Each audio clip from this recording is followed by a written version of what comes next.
Weereens baie welkom en baie dankie dat u ingeskakel het. Ek glo en vertrou dit gaan baie goed met u en dat God se woord vir u altyd van kardinale belang is. In vandag se video gaan ons kyk na Rick Renner se besoek aan die hemel en wat hy daar gesien het is bouprojekte wat aan die gang is, mansions wat gebou word, daar's tot huiskrane wat besig is om te bou.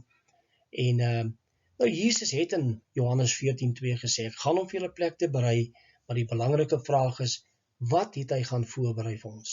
Ons gaan vandag daarna kyk, ons gaan luister na Rick Renner wat hy te sê het, want daar is soveel mense wat die hemel besoek, op 'n daaglikse basis, soos Kat Kerr byvoorbeeld, en as jy gaan kyk wat sy altyd te sê het, dan maak dit net nie sin nie. Maar kom ons gaan kyk wat die woord van God leer, ons gaan luister na sy video's, en ons gaan alles beoordeel in die lig van die skrif. Nou goed, in die eerste plek, wie is Rick Renner? Rick Renner is a highly respected leader, teacher, and author within the global Christian community.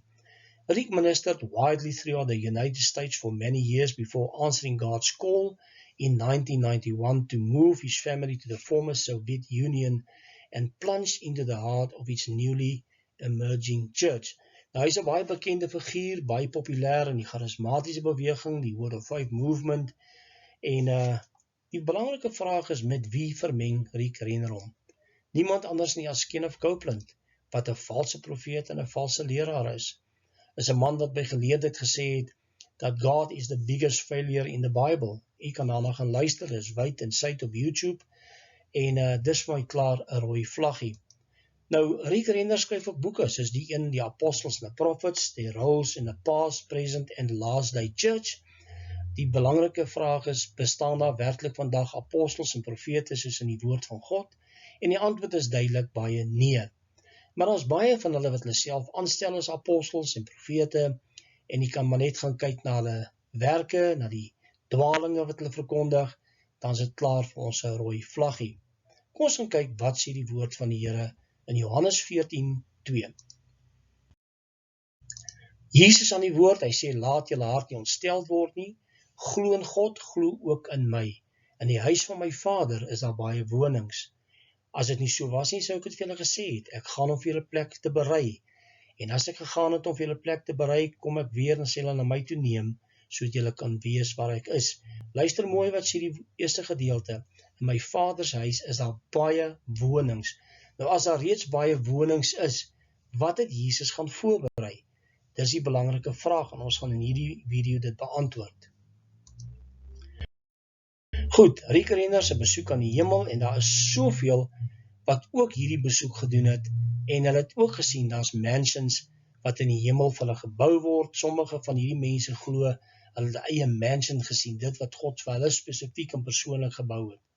En hulle glo dat hierdie woonplek ewig in die hemel gaan wees. Nou wat leer die woord van die Here vir ons? As jy gaan kyk na Openbaring 21, ons gaan op die nuwe aarde weer woon vir ewig. En dit is waar die nuwe stad Jerusalem gaan neerdal, die woonplek van die bruid of die kerk of die liggaam van Christus. Dit is baie belangrik om dit in ag te neem en nie te glo dat ons ewig in die hemel gaan woon nie. So as ons ewig in die hemel gaan woon, as daar nou geboue gebou word in mansions, en ons gaan nie daar vir altyd woon nie, wat word van daai mansions? Maar kom ons gaan kyk na die eerste videoklip van Rick Renner en wat sy ervaring was.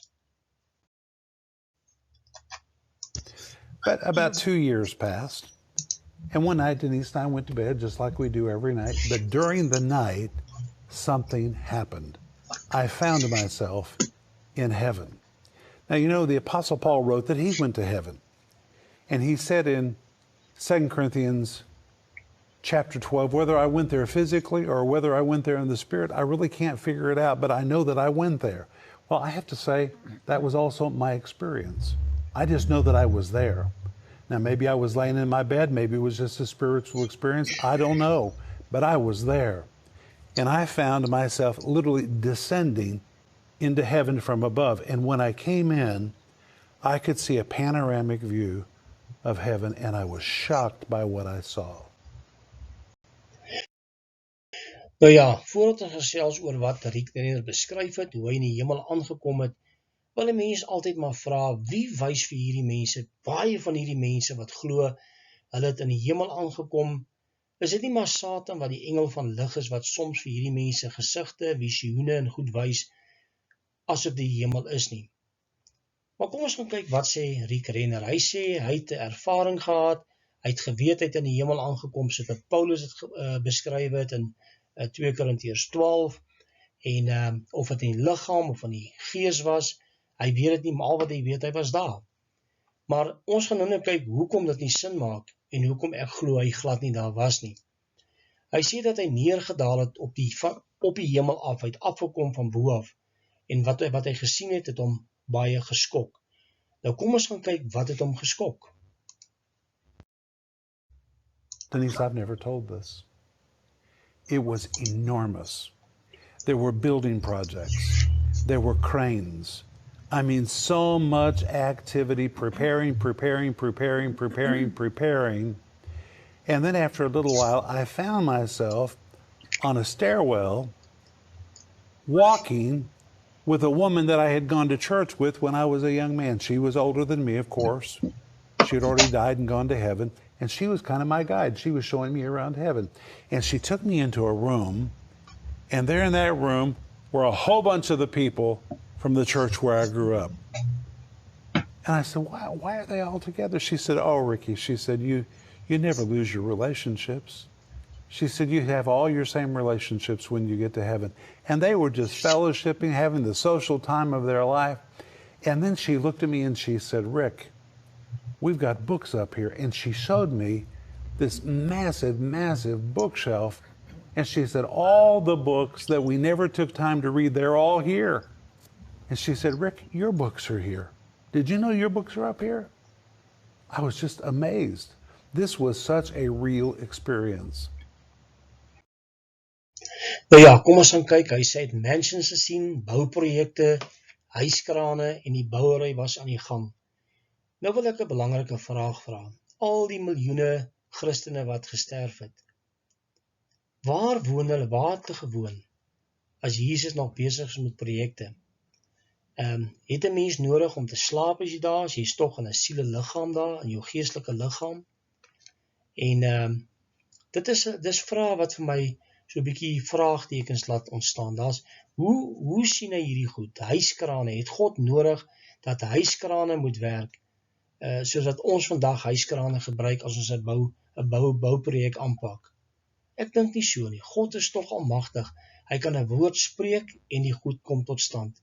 Hoe het hy die aarde in bestaan gespreek? Hoe het hy al die ander dinge, die son, die maan, die sterre? En tog moet hy nou huiskrane gebruik om nou bouprojekte aan te pak. Goed, kom ons gaan kyk wat hy sê oor iemand wat hy geken het, lei hom na 'n kamer wat met mense wat in sy kerk was, wat nou gesterf het en nou reeds in die hemel is. En dan boeke wat ons nog nooit gelees het nie, gaan daar wees. En dan is daar ook van sy boeke daar. Nou wat gaan ons met die boeke maak? Wat gaan mense lees daar? Wat gaan jy leer? Is dit 'n leerproses? Word jy in die hemel nou verder geleer oor die evangelie? Ek dink nie so nie. Dis nie wat die woord van God leer nie, maar dis rooi vlaggies wat opskiet oral. En hierdie mense sien goed wat nie bestaan nie. Nou kom ons gaan kyk, daar's mense wat soortgelyke ondervindings gehad het. Kom ons gaan kyk. Hier kan jy natuurlik in die eerste foto links kan jy sien, dis Donna Ricky.